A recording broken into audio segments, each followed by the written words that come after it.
Hello, my dear class. How are you all?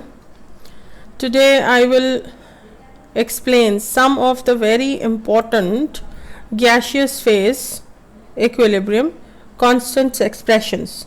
So, previous class में हमने discuss किया था कि हमने जो equilibrium constant expression लिखने हैं वो एक्वस फेसेस के लिए कैसे लिखने हैं, और जो उसका फाइनल डेरिवेशन एक्सप्रेशन आया था उसमें आपने देखा था कि जब भी हम कभी फाइनल एक्सप्रेशन कांस्टेंट लिखते हैं फॉर इक्विलिब्रियम, सो उसमें अगर एक्वस फेज होता है तो एक्वस फेज का जो कांस्टेंट एक्सप्रेशन होता है केसी एक्सप्रेशन वो इंडिपेंडेंट ऑफ वॉल्यूम होता है। अभी इंडिपेंडेंट ऑफ वॉल्यूम का मतलब क्या है कि आपको पता है ना कि केसी एक्सप्रेशन लिखते वक्त हम एक्टिव मासेस को पुट करते हैं, तो active masses means moles per concentration, mole per volume. So how many moles per dm cube are available, तो वो वैल्यूज पुट करनी पड़ती हैं, और फाइनली जो हमारा एक्सप्रेशन बना था वो इंडिपेंडेंट ऑफ द वॉल्यूम था। नेक्स्ट, अब हम कुछ मजीद gaseous phase equilibrium constants cover करते हैं जो कि आपके टेक्स्ट बुक में गिवन है। Okay, now this is decomposition of N2O4. Now decomposition of N2O4 is 2NO2 is a gaseous phase reaction. Okay, so I write N2O4 is decomposes to 2NO2. Writing the physical states, we are just acknowledging that this is a gaseous phase reaction, means all of the reacting species NO2 and N2O4 exist in the gas phase. Okay, अब आगे चलते हैं। ये balance chemical equation है और इसी से हम केसी एक्सप्रेशन आराम से लिख सकते हैं। The chemical species at the product side will be raised to power 2 because यहाँ पर 2 कोफिशिएंट आ रहा है जो कि पावर बन गई है, और the reactant for this reaction is N2O4 raised to power 1. Okay, अब हम देखते हैं कि अब जब ये इक्विलिब्रियम कंडीशंस पर रिएक्शंस को स्टडी किया जाएगा तो ये कैसी एक्सप्रेशन इसका बनता है।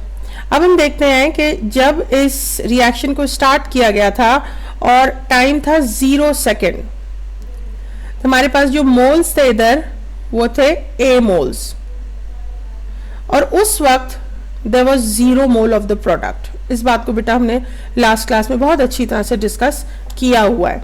अब हमने देखना है कि सेकेंड फेज में हम जा रहे हैं और रिएक्शन को स्टडी करते करते पता चला कि एक फेज आया जिसमें concentration change of N2O4 is constant, तो उस वक्त को हम कहेंगे इक्विलिब्रियम। यानी इक्विलिब्रियम के वक्त जब हमने चेक किया कि N2O4 के कितने मोल पड़े हैं तो आया A माइनस एक्स, सो ये आए हमारे पास number of moles of N2O4, that's a reactant, और प्रोडक्ट में हमारे पास आया 2x इक्विलिब्रियम के वक्त। अब ये कैसे हुआ? अब बैलेंस केमिकल इक्वेशन को देखेंगे, यहाँ पर N2O4 के साथ कोफिशिएंट 1 है, इसीलिए A माइनस 1x यहाँ पर लिखा गया है। As 2 moles are producing from 1 mole of N2O4, that's why I have put 2x here. याद रहे कि पुराने जो 2 सिस्टम्स हमने लिखे हैं केसी एक्सप्रेशंस, उनमें अगर आपका मोल 1 प्रोड्यूस हो रहा है तो आपने 1x लिखना था, और अगर आपके 2 मोल्स प्रोड्यूस हो रहे हैं बैलेंस केमिकल इक्वेशन में तो आपने वहां पर 2x लिखना है। अब आगे चलते हैं, अब इसका हम एक्टिव मास लिखेंगे। याद आया एक्टिव मास क्या है? Active mass is the moles per dm cube. तो similarly we will be dividing these moles by volume. चलें जी, अब बन गई concentration in moles per dm cube जो कि हमारा एक्टिव मास है, और यहाँ पर 2x over volume, how much the volume is given, अब आपका बन गया मोल से एक्टिव मास यानी मोल्स पर डीएम क्यूब। अब हमें कॉन्सेंट्रेशंस दोनों की पता है, we will be just putting the values in the KC expression and that is, चलें NO2 की बताएं क्या है। NO2 की है 2x ओवर v स्क्वायर, ऐसे ही है ना, डिवाइडेड बाय N2O4 की concentration, yes this is active mass, इधर आया तो इसी वैल्यू को पुट कर दो, a minus x over v like this. Okay, अब सिंप्लीफाई करेंगे, कैसे सिंप्लीफाई करना है, KC expression is equals to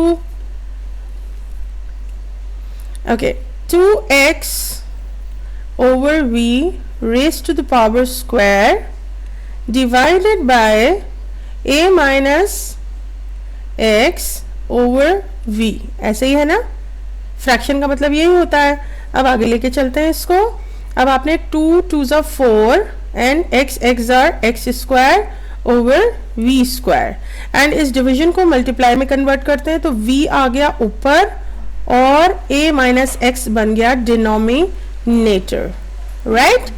okay, now you see कोई सिंप्लीफिकेशन हो सकती है, so this x will be cancelling one of the x, so finally we will be having kc value is equals to 4x square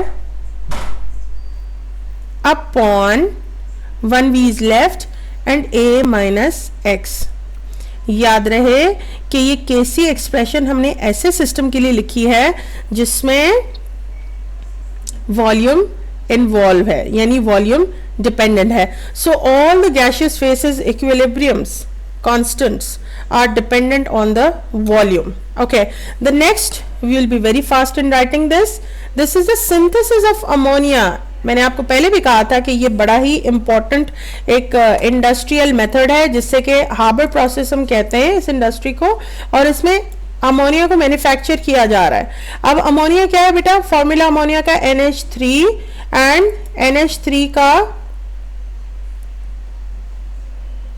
okay, I write a beautiful color for you, select। okay, synthesis of ammonia is done by reacting N2 and 3H2 to NH3। चलो जल्दी से शाबाश अच्छे बच्चों, इसका KC expression बताओ। मैंने balance chemical equation लिखी है, NH3 raised to the power 2, very good, then N2, the active mass of N2 and hydrogen raised to the power 3। चलो अब आ जाते हैं इसके इनिशियल कॉन्सेंट्रेशंस पर, यानी जब ये रिएक्शन को स्टार्ट करवाया था टाइम था 0 सेकेंड, तो कितने मोल्स थे, A moles and very good B moles. अभी से हमने 3 नहीं लिखना था, initially we had 0 moles of the ammonia, ऐसे ही है ना। अब इक्विलिब्रियम पर क्या करेंगे, कोई और कलर डिसाइड करते हैं। चलो जी मैं ब्लू करती हूं। ओके, एंड एट इक्विलिब्रियम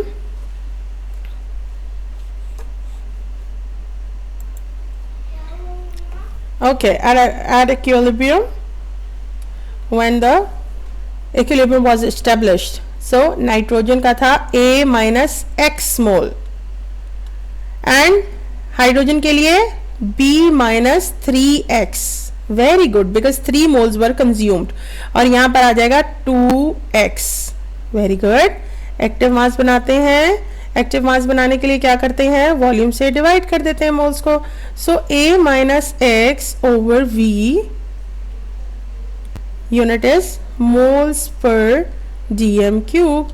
इसके लिए B minus 3x over V, the unit is moles per dm cube, और अमोनिया के लिए 2x over V moles per dm cube. Okay,